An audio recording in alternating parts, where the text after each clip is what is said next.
आज हम बात करेंगे वैश्विक संगठन के घोषणा पत्र यानी डिक्लेरेशंस की अहमियत पर और साथ ही ये भी समझेंगे कि इन अंतर्राष्ट्रीय मंचों पर पाकिस्तान की हर बार क्यों फजीहत होती है।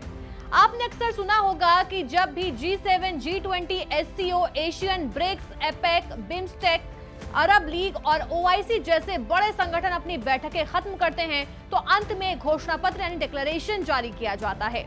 ये घोषणा पत्र दरअसल लिखित दस्तावेज होते हैं जिन्हें आप देशों के बीच आपसी सहमति का मसौदा कह सकते हैं। इनमें अक्सर ऐसे मुद्दे शामिल होते हैं जैसे कि आतंकवाद, जलवायु परिवर्तन, ग्लोबल वार्मिंग, गरीबी उन्मूलन, असमान विकास, व्यापार और तकनीकी सहयोग। यानी ये सिर्फ कागज के टुकड़े नहीं होते बल्कि पूरी दुनिया को एक राजनीतिक संदेश देते हैं कि बड़े देश किस दिशा में आगे बढ़ना चाहते हैं। अब आते हैं पाकिस्तान पर। पाकिस्तान हर मंच पर कश्मीर मसला उठाने की कोशिश करता है।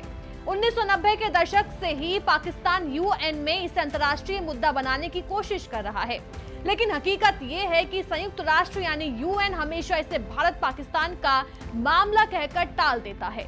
2019 में जब भारत ने अनुच्छेद 370 हटाया तब पाकिस्तान ने कई बार UN सुरक्षा परिषद और मानव अधिकार परिषद में शोर मचाया, लेकिन हर बार उससे ठंडी प्रतिक्रिया मिली। अब बात करते हैं FATF यानी फाइनेंशियल एक्शन टास्क फोर्स की।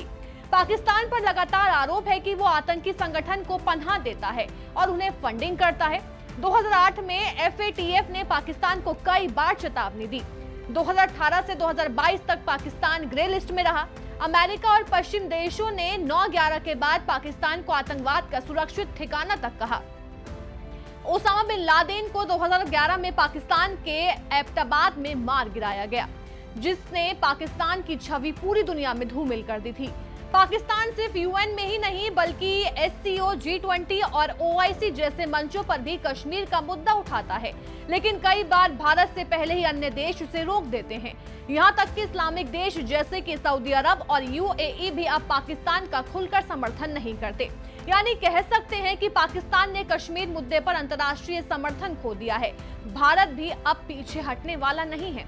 2016 की सर्जिकल स्ट्राइक, 2019 की बालाकोट एयर स्ट्राइक ने पाकिस्तान को दुनिया के सामने बेनकाब कर दिया।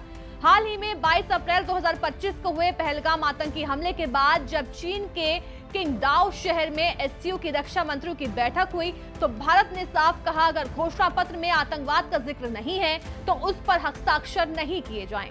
भारत ने दस्तावेज पर साइन करने से इनकार कर दिया। विदेश मंत्री S जयशंकर ने भी कहा कि SCO का मूल उद्देश्य आतंकवाद से लड़ना है। जब यही मुद्दा शामिल ना हो तो भारत उसे स्वीकार नहीं कर सकता। अब सबसे बड़ा सवाल ये है कि घोषणा पत्र असल में कितना काम करते हैं। सच्चाई ये है कि ये कानूनी रूप से बाध्यकारी यानी लीगली बाइंडिंग नहीं होते। ये सिर्फ देशों के बीच राजनीतिक प्रतिबद्धता का प्रतीक होते हैं। अमल इस बात पर निर्भर करता है कि सदस्य देशों की राजनीतिक इच्छा शक्ति कितनी है।